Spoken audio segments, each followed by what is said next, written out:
In the period 2008 to 2009, when comparing card payment volume growth, developed markets experienced negative growth of 4% compared to roughly 35% growth for emerging markets.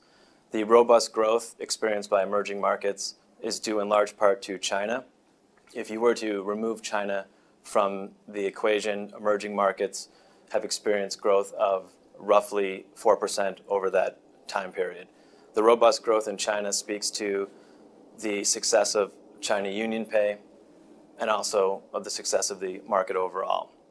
In terms of shifts that have happened in terms of payment preference in emerging markets versus developed markets, we've seen a shift over the past few years from revolving products to non-revolving products. So an example would be we've seen a shift away from personal credit to debit, which is due in part to the consumer wanting to spend within the confines of their wallet and not tap revolving credit.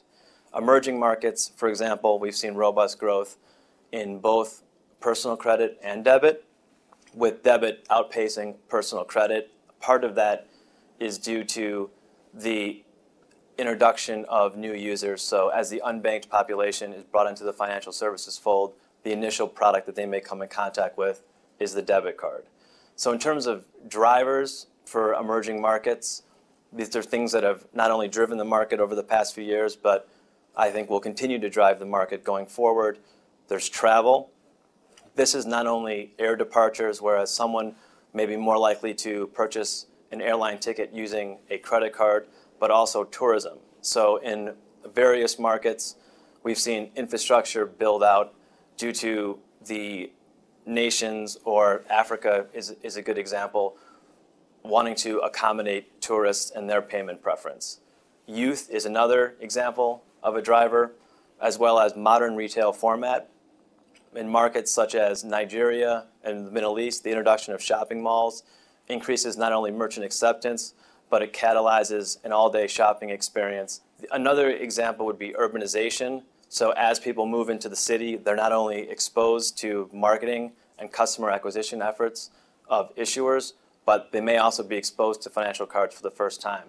The consumer is now moving from a rural to an urban environment, may view the financial card as an urban essential. One of the more interesting markets in terms of high growth potential is Indonesia. And there are several factors that provide a solid foundation for financial card usage and growth going forward. One of them is the Indonesian economy. It's one of the few economies that has experienced growth throughout the recession. It's also has abundant natural resources, including oil. So they don't have to rely on external sources of oil. They can stimulate their economy through fuel. Another example of self-sufficiency is the consumer expenditure climate in Indonesia. Indonesia has a high, especially for an emerging market, a high percentage of GDP is due or driven by consumer expenditure. Another example as to the solid foundation of the Indonesian economy is consumer debt levels. The consumer debt profile of the Indonesian consumer, they carry much less debt than other neighboring markets. And also when you look at emerging markets and developed markets across the world, Indonesia always places near the bottom in terms of debt as a percentage of annual disposable income. Indonesians also are spenders. They don't have as high of a savings ratio as the Chinese, for example. So while they're not overspending their income, they are out there spending, which obviously will translate well into not only the health of the economy, but as payments are siphoned away from cash into cards, that should benefit the financial card as well. In terms of drivers for card payments going forward in the Indonesian payment landscape, one of them would be internet retailing. At this point in time, there's a very low penetration in terms of technology, not only with mobile handsets, but also internet-enabled computers. A lot of the activity now online is more about browsing than it is actually payments. A lot of payments are still done cash on delivery. Roughly half of all payments may be still done with cash instead of other payment instruments. One of the things that we've seen is the internet goes to the village endeavor that the Indonesian government has been active in trying to spread internet connectivity to all the 72,000 villages in Indonesia. Another driver would be travel.